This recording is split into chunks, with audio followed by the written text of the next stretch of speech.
kasih.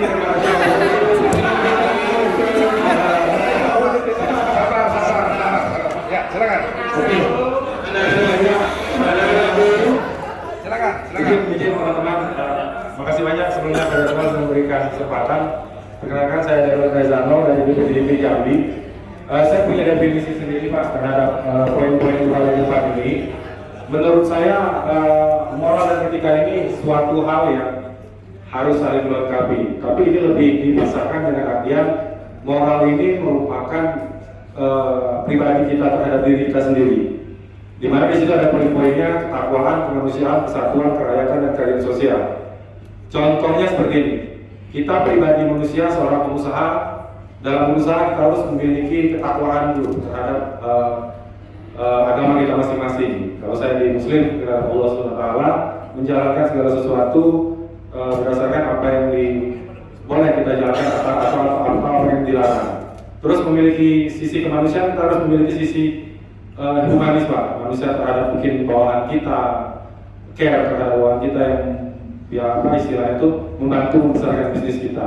Terus kalau persatuan, kita juga harus sebagai orang yang bukan memecah belah, tapi sebagai seorang pengusaha yang berusaha untuk menyatukan hal baik di dalam lingkungan bisnis kita. Kalau kerakyatan mungkin itu lebih luas lagi Pak, yang mungkin memiliki rakyat itu skala pabrik kali Pak. Pabrik kan banyak Pak, karyawannya itu bisa dianggap memiliki rakyat Pak. Kalau masih skala 50 ke bawah karyawan masih personal. Terus keadilan sosial juga kita harus adil terhadap hak-hak karyawan kita, di mana mereka juga merasa bahwa kita care terhadap mereka. Terus kita geser ke etika Pak. Etika itu lebih ke kelompok Pak. Jadi apa yang kita cerminkan ketika kita bersama-sama dari sisi organisasi, kita memiliki toleransi yang memang benar-benar demokratis, sehingga organisasi itu menjadi tujuan yang benar-benar bukan keinginan pribadi, tapi etika kelompok yang memang mencapai tujuan yang diharapkan.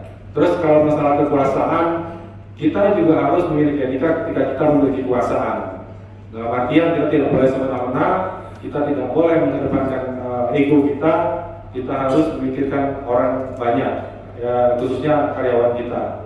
Terus kebijaksanaan, kita harus bijaksana juga ketika ada masalah yang menghampiri, ketika ada hal-hal yang memang tidak sesuai dengan planning bisnis kita harus mendengarkan, mungkin kita bisa melangkah ke belakang dan untuk berlari ke depan. Terus masalah keadilan kembali lagi ya, dalam suatu lingkungan majemuk, bukan kita individu, rasa adil itu adalah hal yang paling utama dalam setiap kegiatan yang kita laksanakan. Mungkin itu Pak dari saya Pak. Ya, assalamualaikum warahmatullahi wabarakatuh.